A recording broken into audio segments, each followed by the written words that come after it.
Bem, o tema de mudança de clima tem a ver com as mudanças do sistema climático que estão ocorrendo em função de atividades humanas. Por exemplo, uso de combustíveis fósseis para o transporte, nas indústrias para gerar energia,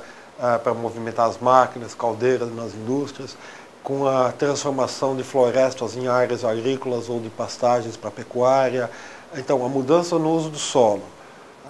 o uso de combustíveis fósseis ou mesmo de lenha, digamos, de material vegetal para gerar energia e algumas substâncias utilizadas pelos seres humanos em atividades industriais e outras atividades geram gases de efeito estufa, que então estão se acumulando na atmosfera e mudam o regime de chuvas, muda a temperatura, porque o planeta está se aquecendo, isso então vai causando uma série de transformações no sistema climático. Essas mudanças começaram a ser percebidas há algumas décadas e elas se avolumaram a partir da Revolução Industrial, ou seja, a partir do século XIX, com a evolução da indústria, com o surgimento do automóvel, o uso intensivo de petróleo, então que se aumentou bruscamente a quantidade de gases de efeito estufa na atmosfera. E a solução para isso, então, dependerá de mudanças de hábitos dos seres humanos.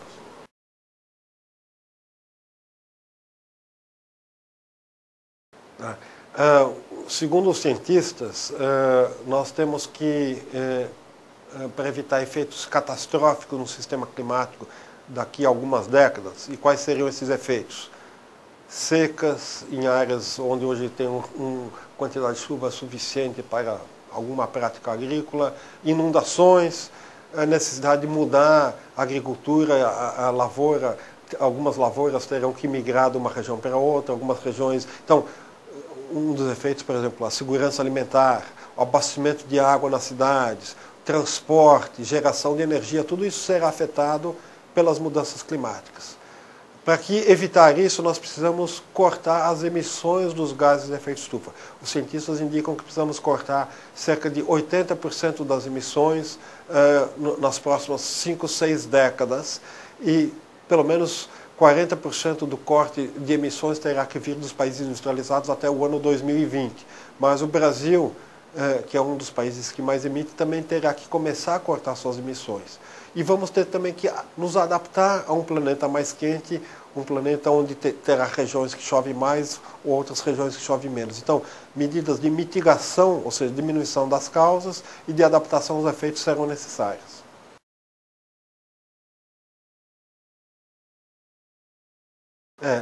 Os impactos de mudanças de clima atingirão todos, mas atingirão com mais gravidade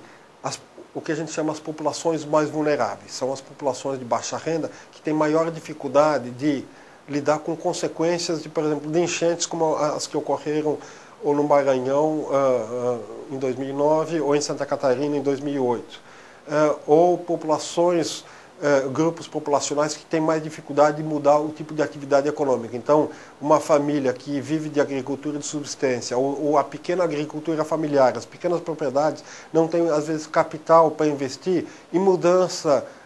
de maquinário, em mudança, inclusive, do tipo de cultivo que eles fazem. Enquanto que uma empresa do agronegócio simplesmente muda do Rio Grande do Sul para Goiás e muda em vez de plantar trigo, planta soja e continua tendo lucro. Então,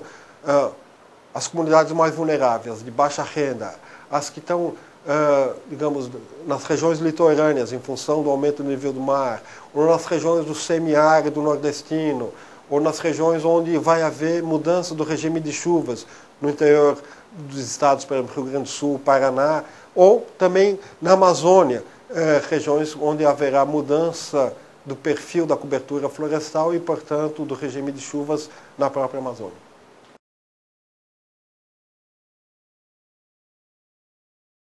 Bem, para lidar com os desafios das mudanças climáticas, ou seja, diminuir as causas, ou seja,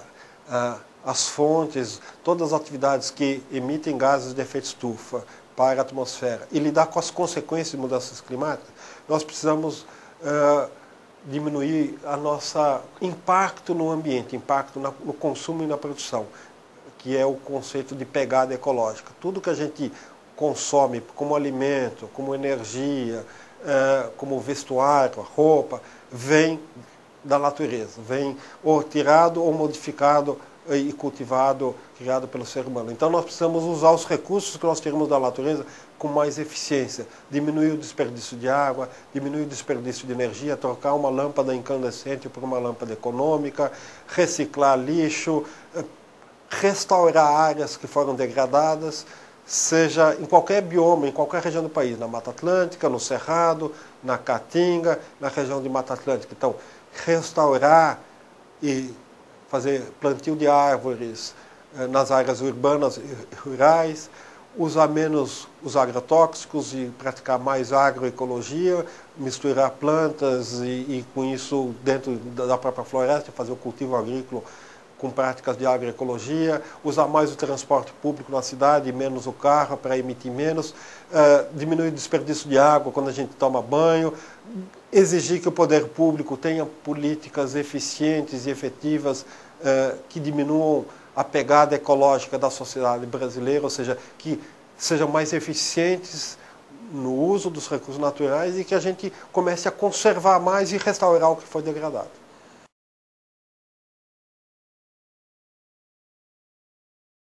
Bem, como exemplo de políticas públicas, nós sabemos que, por exemplo, na questão de água, em muitos municípios não há hidrômetro, ou seja, um medidor do consumo de água. É muito importante que as companhias de água e saneamento, sejam elas municipais ou estaduais, facilitem a instalação de hidrômetros, porque isso está provado em todo o mundo que diminui o desperdício de água. Diminuindo o desperdício de água é bom para o bolso das pessoas, de um lado, e é bom também para a sociedade. E é bom para o ambiente, porque significa não ter que ir mais longe, mais distante, explorar um novo manancial de água, significa causar menor impacto ao ambiente. Do ponto de vista também, por exemplo, do consumo de energia, né? Especialmente no sul e no sudeste do Brasil, nós usamos muita água quente para tomar banho. Portanto, usamos muita energia. É possível mudar código de obras dos municípios para garantir que, em vez de instalar um chuveiro elétrico, as construtoras possam começar a instalar equipamentos de aquecimento solar, usar energia solar para aquecer a água, poupando energia elétrica ou o gás durante vários dias do ano. Portanto, nós podemos ter políticas municipais, nós podemos, inclusive, por opção individual, mudar hábitos de consumo, começar a fazer práticas de reciclagem de garrafas de refrigerantes, embalagens